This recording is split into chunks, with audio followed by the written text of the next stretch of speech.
Shalom, shalom, bien-aimés dans le Seigneur. Un grand merci Nabino Nyons Tubosola Nabiso Bonzambe na Bonzambe Lola Ezo Futa Simana to yakoloba Kenzamba Boto Kwaye biso soit finalement so Azo Saïla biso elongo na pasteur Feza Missia la bouche autorisée de l'Éternel depuis Zurich na filo Mukwaya motema ya bivens do mo depuis Londres pe na maman Gisèle Lukelo motema papa Emmanuel na Boston Bonzambe na Bonzambe Lola Ezo Futa Simana to yakoloba Kenzamba Boto Kwaye et les soit bien aimé dans le Seigneur. Toujours dans le cadre de informer biso en notre aider biso molile kota matissa éclairage et ça la bien makasi. Émission la biso rien que la vérité bande robazo landa biso de partout. Bomoni ba makamezo sa na mboka na biso na ngam ya bande na biso baza kuna na est. Guerre ezali bien aimé, tozali de cœur na bango. Tozo soutenir ba FARDC na biso, tozali suivre vraiment na bango ke bitumango nyonso to bazo silisango quoi. Bobino mo bozo mona mokonza mboka souci azana pour mboka souci azana pour la population naie azo sala tout bien aimé. En tout cas je vous assure que ma solo est déjà dans la bien donc tout déjà sur la bonne voie. Félicitations à ba FARDC na mosala bazo sala parce que ba ennemi nyon surtout bazo chabango di banda bien aimé pe bazo récupérer ba village nyonso tout bien aimé. Félicitations à FARDC tous allés ensemble un abino bien aimé dans les sens concernant makamezo de Kanamboka na pouvoir il y a Fati président Bisoto Fuvota bien aimé donc comme on a il y a un pasteur OK pour bien très bien qui n'est pas présenté na comme il y a pasteur Roland Dalo Oyo bien aimé à Salaki prophétie bien aimé dans le Seigneur Bolanaki prophétie on très bien na comme Mirotanga. C'est pas pour la première fois que Abim sa prophétie, c'est en tout moment qu'il y a Abim sa prophétie concernant le pays, concernant Mokonzamboka. Et encore une autre prophétie de pasteur Roland Dalo sur un complot contre la vie de Félix Tshisekedi. Selon ces pasteurs, ils veulent assassiner Tshisekedi Fatou Béton comme ils l'ont fait avec Mouzé Kabila, père bien-aimé dans le Seigneur. En tout cas, on a les prophètes, pasteur Roland Dalo, il y a ces prophéties que non, bazo ça la complot contre le président de la République et pas le président Moussoussou. Il y a Africa pour assassiner Mokonzamboka Fatou Béton, n'est pas assassiner qui Kabila le père Mouzé bien-aimé dans le Seigneur. Mais pour la Fatou Béton notre président et l'autre Morote Koyele Nzama Lola Azayi na contrôle na nyon surtout banguna na barozala confondu. Tozali dans mon copé il y a pasteur apôtre Basile Tomé Ape Kozwa likanis naye concernant prophétie il y a moko ya ba collègue na bango Roland Dalo pour na mokonzamboka. Shalom l'homme de Dieu. Shalom de Kwalfi. Bonne santé ça va?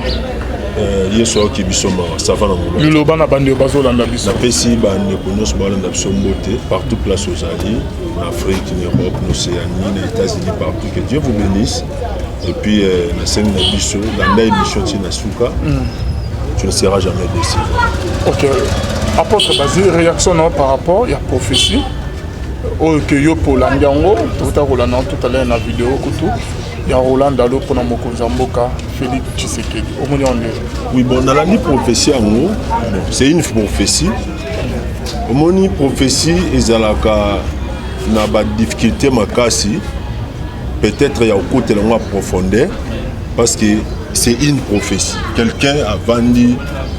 Bon, à l'Obiana même, ils ont prophétie, mais c'est une parole de connaissance. Tu vois ça? Donc, Abibat Moro a vendu. Bazo comploté car moni 4 chefs d'État bavandi bao solo la main sur la table. C'était une question: comment éliminer physiquement notre chef d'État. Moni alors ce qui parole de connaissance ou et pesa qui peut-être ba signe n'est peut-être encore discuté mais tout le monde pasteur à lobby mais il a parlé mais après c'est un fondement dans côté si lesquels bon nzamba lobi po boye ba ki makamna ono beza bon fo ele bo mona likambo boye bo mona boye mais jusque là le quoi esa prophétie pasteur Roland Dalo c'est un grand, c'est un père, j'ai beaucoup de respect, j'ai beaucoup d'égard pour lui, c'est vraiment un grand homme de Dieu. Il a fait ses preuves dans notre pays. Alors le quoi lobby nzamba ebisiye le quoi nzamba mtalobi a solo tout le monde et la vraie prophétie ou fausse prophétie. bon d'emblée il y a pas si c'est une fausse ou bien une bonne prophétie parce que après c'était le moment côté et à la signe mon côté à Roulubake qu'on a bilé boye likambo ça la matou et ça la maté donc vrai nango na fo nango yemte mais lo biso to sala to sambela faut to sambela ce que to le discernement nango c'est là où la Bible dit ne méprisez pas les prophéties mais examinez les esprits. Nous allons prendre le temps de prier mais le quoi est prophétie à malan pour notre chef de l'État nous disons amen. Ceux qui nous ont épargné mon continent biso na mabe on ne peut qu'être d'accord sur une zamba lobby que complet pour notre chef de l'État nous devons accepter que Mbok est agressé Mbok a biso est agressé et que biso nous sommes tous aboués toujours soutenir FARDC alors ce prophétie mon son zamba pesi oracle moko ya jaraboué on peut que louer parce que to lingalisi souté que to père de chef de l'État dans le sens où ceux qui ont le quoi na katanda kuno ba yeba epsim no babi ba onde boza boye eza batmo ba yeba sa papa no mabe mais nzamba lobi a kufa te bana nyonso boza d'accord mais par rapport à la prophétie to yambi yango ya solo to yambi yango to sepeli parce que eza des natifs à protéger mon konzamboka na biso. Et pourquoi ça la mokonzamboka mabe eza par rapport peut-être que azo sala makambo ke ba président mususu ba salite bolingwaza na on pona mboka eza OK ba président mususu bazala na ngote ou comment bon omoni to likama estekaka mboka na biso eza mboka moko il faut susciter ka jalousie et raison nango eza simple eza richesse Dieu nous a donné on a mabele mususu ezate en principe na ndenge ya Congo to bato oyo il faut biso de contrôler le monde parce que matière au ba osali la ba loko banini ba batterie oh ba osali la ba site ya batterie wana e uta awa matière ba osali la téléphone ezo uta awa matière ba osali la ba drone pour ba contrôler le monde ezo uta awa en principe tous za bato il faut biso de contrôler monde à partir où Nzambe a pêché biso. OK. Mais que Dieu soit loué, mon qui pèse dans la réalité nango, mon qui pèse dans la ndenge nango. Alors so bat baluka basa la chef de l'État mabe, basa mon connexion mabe, tu es que ils ont un but c'est ça simple. Ils ont convoiter ba richesse Nzambe pèse biso na mboka. Ko convoiter cuivre, diamant, cobalt, zinc, nyos tu wana o Nzambe a pèse biso mercure wana. Tu dis que iloko banguna bakana biso même na kata Israël à chaque moment Israël a dit si j'ai il y a attaque si j'ai il y a rébellion il y a pays au abandonné ko partager na ba frontière pourquoi à cause de l'ipambula Nzambe na kati donc voilà un peu soyi ba okana ko sala biso mabe parce que muto azo kana ko sala mokonzi no mabe donc okana sala mabe parce que Bible lobini frappe les bergers et les brebis seront dispersés. So ba okana mabe na biso petit peuple oté. Ba oluka ba éliminer bato ba likolo po ba ke so mo kondiazate c'est que mboka etikali vite. Yango moni Paul azolo babi to bondela pona ba kondia mboka. To bondela pona bato baza élevé en dignité pour ba mener vie mo paisible. Donc voilà. En tout cas, merci beaucoup. L'Ilobani concernant la guerre à Est, nous allons faire des séries. Oui, nous avons besoin de bolongo ezaka na se. Tant Israël bano bunda bitumba, banganga nzambe balena se ba osambela.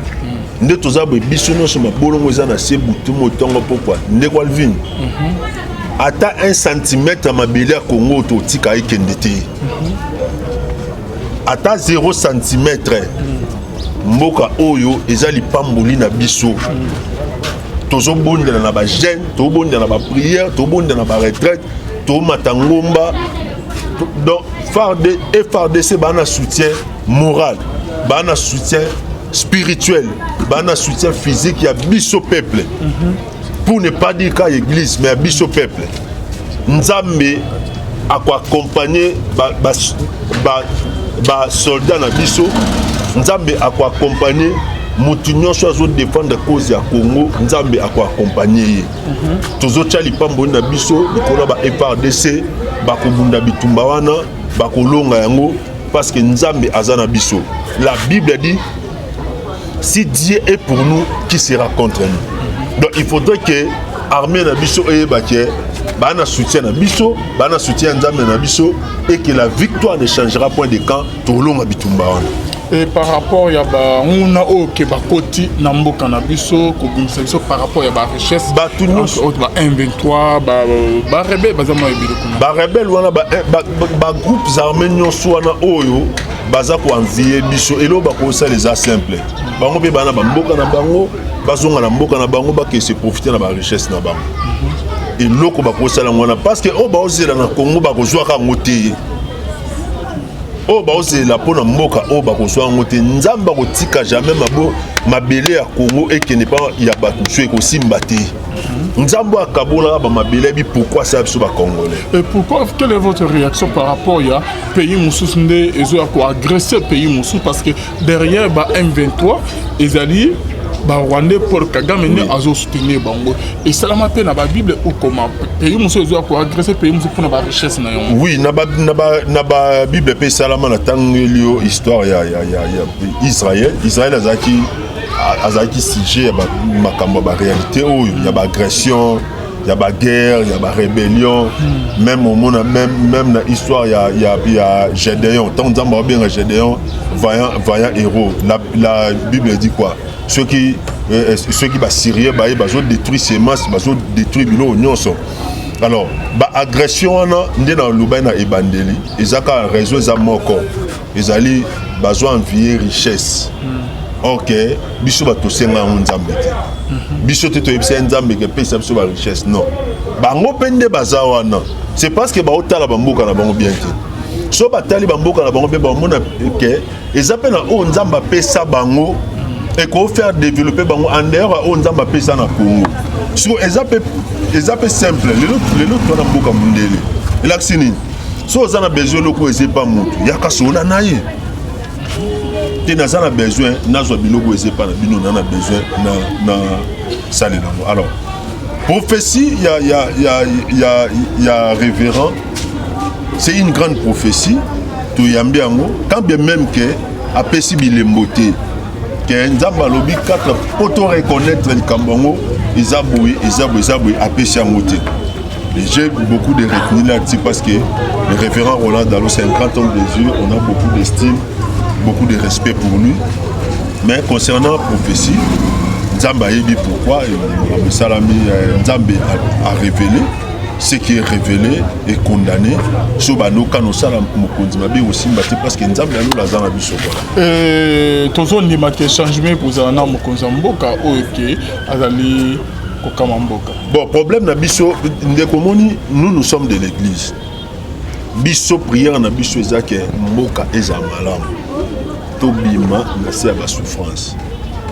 Paul au montant Paul abini bo sambela pona roi.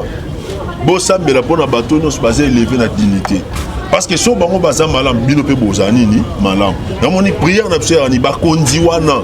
Nzambe apambola bango. Nzamba pesa bango sagesse, nzamba pesa bango dignité. Po ba kamba neko. Koza chef de l'État sa responsabilité ya mukete. Koza mokonza mboka izali azo gérer Congo mobimba. Ezaka koza chef na Congo te mais koza chef de l'État partout. C'est une lourde responsabilité. Alors il faut prier pour ces gens. Il faut qu'on ait la sagesse en Nzambe, qu'on ait l'orientation, qu'on ait le discernement. Et puis il faut voir, oui, combien de pression le chef de l'État étant chef de l'État, pression belé. Nous sommes de l'église. Prière na biso ezala ke Nzambe apesa bango sagesse, apesa bango intelligence, akamba bango na ba décision na bango pour que mboka pe ezala bien. Voilà. Comment vous trouvez un grand pasteur à l'Obi qui a attribué Kao et Mboka na biso na église? Attribué on est que tine mboka zo ke ne liboso te tine ke ba difier ba guerre ba nini et dans la kati ya mboka ba konzi na biso ba na souci ya obomisa mboka mais ba bino ba pasteur église et ils ont joué rôle nango te quoi. C'est faux. C'est faux comment? C'est faux et archi faux. Vous avez aventurier. Non, c'est faux. C'est faux. C'est faux. Donc. Na répondre question on est comme passe difficulté moi tous que l'information circule de bouche à l'oreille. So ba passer bat bazo mamboko ba batnos ba passer bat mambo neko nana Girambonga Congo. Nana Girambonga Congo c'est ya pasteur na Girambonga. Mais attends moi tu besoin d'un rôle moi fallait beau jouer pour ça ba prière moko esengeli ke pour na mboka. Non mais bino bozo chambongo liboso. Non to ça la ba prière pour na mboka mais mboka na bateau ba kambara ngo. Oyebi na mona phénomène on a répondre place wana. Na mona ngo ka phénomène ya na Congo OK. Ezana batmo ba okamba mboka mais bazo tout na pe mboka bazo tout na compte ya mboka et pas bat musus. Donc il y a des gens qui dirigent le pays mais bazo tout na pe compte ya mboka ngoi pas bat musus. Ça n'existe pas. Mais mboka na bato ba kamba. Sengeli prier malgré bazo kama mboka mais bino basana nzambe fa bozala ba modèle ba exemplaire. Kosenga mawanzambe. Non, ne voit pas mboka. Bozo sa na bosolo te onde ba mamnyo sezo sa non même pas. Problème ya Congo. Problème ya mboko ya Congo ezali Congo eza na bato ba dirigeaka yango bango nde ba géraka yango bango nde ba signaka ba traité bango nde ba signaka ba accord bango nde ba géraka mbongo ya mboka église pesa na rôle nango église pesa ko bino bozo jouer pour la mboka non église église na ba rôle ebele na kati ya mboka rôle église ya liboso ya no etia sango malamu rôle église l'église est gagné par un pour le Seigneur. C'est ce que dit la Bible. La Bible dit allez faites toutes les choses. Kasi autour na ba rôle na kasi ya mwana bandit. Rôle à liboso ngwana. Rôle mususu église ezali esambela pona ba kunza mboka. Esambela pour tous ceux qui sont élevés en dignité. Rôle l'église ezali côté ya bana mboka ba respecter mibeko ya mboka. Paul alobi yebisa bango d'être soumis aux autorités. Pour habiter à Bango, basa soumis à l'autorité, à la magistrat, tout ça. Église, il faut qu'il y ait citoyenneté. Église, il faut qu'il y ait respecter Mibé Kwamboka. Église, il faut qu'il y ait un exemplaire. C'est ça le rôle de l'église. Mais au Etikalian est comme il y a l'État, comme il y a bateau, bazo Kamboka. L'église et Bib Samboka et Bib sont des Naspeni. Non, mais parce que les gens ont bateau bajera Congo, les gens ont mouvement qui bazoa que babi bon, yo le cause à pasteur comme un. Parce que ma belle mingi bozo sala kanda nzambe kiti likolo mboka non? Te ba abi bozo sa ba ma belle mingi. Ba abi tozo dénoncer ngo. Ba abi ezali. Il y a des gens au batambola malamu te. Ils ont porté préjudice dans l'église corps du Christ. Et ma béwana, ce peut l'église est pour la bien. Ça peut affecter aussi Moka. Et quoi affecter Moka dans ma mobile. Mais il faudrait toujours que ça la part des choses dans Kacha Moka. Moka y a un bateau à Kambarango. Moka y a un bateau à dirigeant. Bateau à décider à l'Ikonango.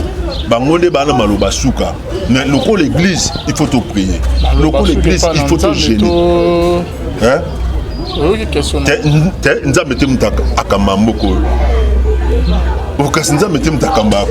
avons un chef de l'État. Tout ça, mais la pour répondre à PCS sagesse.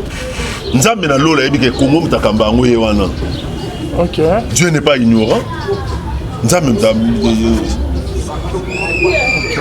Merci beaucoup l'homme de Dieu. Le Lobasco et Asuka, avant que n'attire au moment il y a exaltation. Pour la prophétie, pour la mboka na biso Congo, na mamnyo so ezo na mboka. Bon nzamba pambola mosali na ye, le révérend Roland Dalo pour la prophétie wana. Nzambe abatela mokonzi mboka, nzambe a protéger. Nzambe a protégé ka te mais a protéger batu nyonso yo bazo militer, bazo bunda. Pour la kimia, pour la esengo, pour la bola munyo so bana Congo nzambe a assisté bango. Alors bola mon nzambe za likolo ya mboka na biso. Alors elo msupe na oloba zali il faut pas comprendre que mboka za besoin de prière. Mboka za Basile Mukengwa Beni nzambe a pambola biso pe ngolo nzambe ezali ko na biso. Avant on a fait cette exhortation, Nangito Sambela ne fils que pendant quelques minutes seulement et puis nako tika tokozwa moi penser mon nzamba pesibiso na Sambela na combo Dieu d'Abraham, d'Isaac, de Jacob. Je bénis ces moments et je bénis la parole Je bénis tout le monde qui va me suivre pendant ces moments. Tika Matéa et apporter un plus et apporter restauration, consolation na vie à mouton sur l'andabiso, na kombo Yesu. Amen. Que Dieu nous bénisse. Tout en verset moko c'est par ces versets que Nzambe a sola na mambo belé. Tout en na Job. Job chapitre 32 le verset 8. Job 32 verset 8. Job 32 8. La Bible dit, mais en réalité, dans l'homme c'est l'esprit, le souffle du Tout-Puissant qui donne l'intelligence. Nzambe apambola yo, ngolo nzambe zaliko na yo, ngolo nzambe zaliko abana yo, ngolo nzambe za na famille na yo. Tika bola nzambe est accompagné partout. Bien aimé, il y a une pensée moto kabola siko Bible en réalité dans l'homme c'est l'esprit. L'homme a plusieurs parties. L'homme a un corps. L'homme a une âme. L'homme a un esprit. Le corps permet à l'homme d'entrer en contact avec le monde matériel, le monde physique, le monde palpable, le monde que nous voyons. L'âme permet à l'homme d'entrer en contact avec le monde sentimental. Mais l'esprit permet à l'homme d'entrer en contact avec le monde invisible. Et c'est ce monde invisible là qui est contrôlé ma camionos. Dans mon Bible, ce que nous voyons ont été tirés des choses invisibles. Et la Bible dit quoi? En réalité, dans l'homme, c'est l'esprit. La Bible ne dit pas en réalité, dans l'homme, c'est le corps. Quand bien même que l'homme a un corps. La Bible ne dit pas en réalité, dans l'homme, c'est son âme. Quand bien même que l'homme a une âme. La Bible ne dit pas ça. Mais la Bible dit en réalité, dans l'homme, c'est l'esprit. En réalité, dans l'homme, c'est l'esprit. Bien aimé, n'enge état d'âme na wezali, ne peut vino ozala. N'enge état spirituel neza, ne peut makamno e otambola. N'enge état d'âme neza, n'enge même vie abano e otambola. Bien aimé, yango c'est très important. On doit prier pour toi. C'est très important Oyeba. État d'âme neza ndeni. Situation spirituelle neza ndeni. Condition neza ndeni. Job abandé robela. Mais tu es malade, il y a Satan. Et c'est un Nzambe à intervenir. Mon frère, ma soeur, yo ko mona malade. Oko mona musale zoyate. Oko mona mabote zoyate. Oko mona olo tabando to mabe. Mais il faut yeba. Quel est l'esprit? Quelle est la situation spirituelle où est déclenché le Kwana Kachavina? Yamuna batebele bazatia koti mabele. Atikali koye bate malade yana ute wapi? Stérilité wana ute wapi? Femme de nuit ute wapi? Mutwa bimela kona butwa fina kwana ute wapi? Bien aimé, toi na tango au comprendre. En réalité, dans l'homme c'est l'esprit. En réalité, dans l'homme, ce n'est pas l'argent. En réalité, dans l'homme, ce ne sont pas des vêtements. En réalité, dans l'homme, ce ne sont pas des maisons. Mais en réalité, dans l'homme, c'est l'esprit. La Bible dit que c'est le souffle du Tout-Puissant qui donne l'intelligence. N'engue esprit nous ça. Paul Arobini, Abi, je souhaite que tu prospères comme prospère l'état de ton âme et que tu sois en bonne santé. Donc, nenge tadam nous alinde makamno et tambola. Mon frère, ma soeur, yango tokomi na tango osambela. Ni habite au traverser situation nini. Peut-être au monoka eza malade. Tamso au monoka bana baotika loyate. Tamso au monoka za ba situation difficile. Mais nzokande il y a un esprit derrière. Nzokande il y a une influence spirituelle derrière. La Bible dit en réalité dans l'homme c'est l'esprit. Qu'est-ce que cela signifie? Cela signifie derrière chaque chose il y a un esprit. Oko comprendre te tamsu liboso chômage wana lelo sali musalo bayi obengano lelo osali ozu mwasi ne simbite lelo mobali ote. Il y a un esprit ezako pousser makamwana et senga nini et senga basambela pona et senga ba orienté spirituellement ezo senga ba pesa orientation spirituelle parce que Jésus a dit quoi? Jésus a dit ce qui est né de la chair est chair, ce qui est né de l'esprit est esprit. Bien aimé, les kamoussou et outina molimo. O tambola na ba hôpitaux. O salaba diagnostic ya ndenge na ndenge. Et ils ont ma solution te. Parce que ce qui est né de la chair est chair, ce qui est né de l'esprit est esprit. Na osenga na nzambe asunga yo. Non senga na nzambe asalo grâce. Non senga na nzambe asalo faveur. Non senga na nzambe a assister yo. Mais on comprend que on a besoin de prière. On a besoin de sambela pona yo. On a besoin de orientation spirituelle. On a besoin de pour la situation où mutua ka kofino na butuana. Mutua sala que so ojuize mezaka ba fausse couche. Mutua sala que ojuize mais c'est comme 3 mois qui. Mutua kota entre yo na mobile libale za na kimiate. Bien aimé, il faut y avoir une spiritualité. Il faut une orientation spirituelle pour que Nzambe ait la grâce. La Bible dit le voleur ne vient que pour dérober, égorger et détruire, mais le Fils de l'homme est venu pour donner la vie en abondance. Il y a beaucoup de choses. La réalité spirituelle et même un chômage. La réalité spirituelle, bien aimé, et même un blocage à monde. La réalité spirituelle, bien aimé, et même un blocage sentimental. Au monde, les lois mobile au hôtel, les lois moisi au hôtel, les lois musal au hôtel. La réalité spirituelle, c'est là qu'on va dans un milliard d'abondance, mais on s'est pélaté. Mais bien aimé, par cette parole, Dieu veut te restaurer. Par cette parole, nous avons bimson la situation difficile.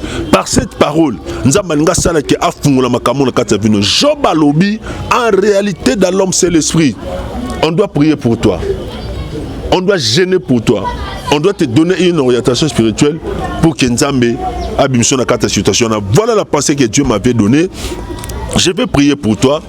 Naina tikao na kata prière. Naina sambe la pona mais ndeko réalité spirituelle les alara. La réalité c'est yala ba famille ba kanga mabota. Yala ba famille ba kanga mabota. Yala ba famille ba kanga mbongo. Mutozo mbongo azate. Yala ba famille ba kanga sengo. Muto sepela zate. Yala ba famille ba kanga voyage. Yango mona ba dépenser ba $30,000 à voyager, mais à voyager à $5,000 à Pamba. Mon mon soit na mbongo comme tina ba $30,000 mais bana ba voyager et c'est la prière. Mon frère ma sœur, tam sous place au tika bana olingo benda olingo faire voyager bana mais simbate. Mais c'est poser la question. Est-ce que réalité spirituelle à voyager zate? Tam sous ba que bana ba voyager yo olingo zongo physiquement. Non. Il y a des choses que l'argent ne peut pas acheter. C'est l'onction de Dieu, la puissance de la délivrance, c'est comme ça quelque chose. Dieu veut intervenir. Dieu veut faire quelque chose dans ta vie. Et Nabike, Nanzela a pensé au Mouli Mongasa et l'homme Nakachavina. N'habite situation n'est ni malade nous anime. Mais je vais prier pour toi. N'est-ce pas réalité spirituelle les alara. N'a ko sambe la place moko. N'a kekuta ndeko moko mobali mukolo me asuba na mbetu. Tam sunde ola ngana wana situation wana. Mama tam sola ngana mobali na suba na mbetu ti lelo. Mon frère tam sola ngana me moi so bala suba na mbetu ti lelo ba réalité spirituelle les alara. Na sambela pona mutabima solo na nzoto. Abima solo na rata nzoto. Mon frère, tu as besoin de la prière. On a besoin d'onction de délivrance. On a besoin d'orientation spirituelle. On a besoin de l'olé fungwam. Orientation pour que nous ayons une situation difficile. Partout là, nous avons salongolo. Nous avons bundelo, nous avons longsao. Nous avons intervenu dans la vie. Mais nous avons que nous avons matière où Dieu veut te délivrer. Que mon Dieu vous bénisse. Nous avons prière. Mais nous allons prier pour toi. Orientation et le Seigneur va faire quelque chose. C'est l'enfant où nous avons Dieu d'Abraham, d'Isaac et de Jacob. La Bible dit en réalité dans l'homme c'est l'esprit. Nous sommes quand même une réalité spirituelle. Ezaba mari de nuit. Ezaba femme de nuit. Ezaba combat. Ezaba tak. Nazo chassant dans les lieux arides au nom de Jésus. Au nom de Jésus, Nzambe abundela yo. Je te bénis spirituellement, je te bénis matériellement et financièrement. Bola mon Nzambe zaliko na yo. Ba chaîne na famille, ba réalité bondoki, ya bonganga, ya ba kisi na katiango au nom puissant de Jésus. Bola mon Nzambe zaliko na yo na kombo estolobi. Amen. Nzambe apambola biso. Numéro de contact na plus 243 89 69 16 721 plus 243 89 69 16 721. Benga biso, nous allons prier pour toi, ton paix sur orientation spirituelle. Nzambe apambola ndeko Alvin, apambola frère Arnold, que mon Dieu vous bénisse.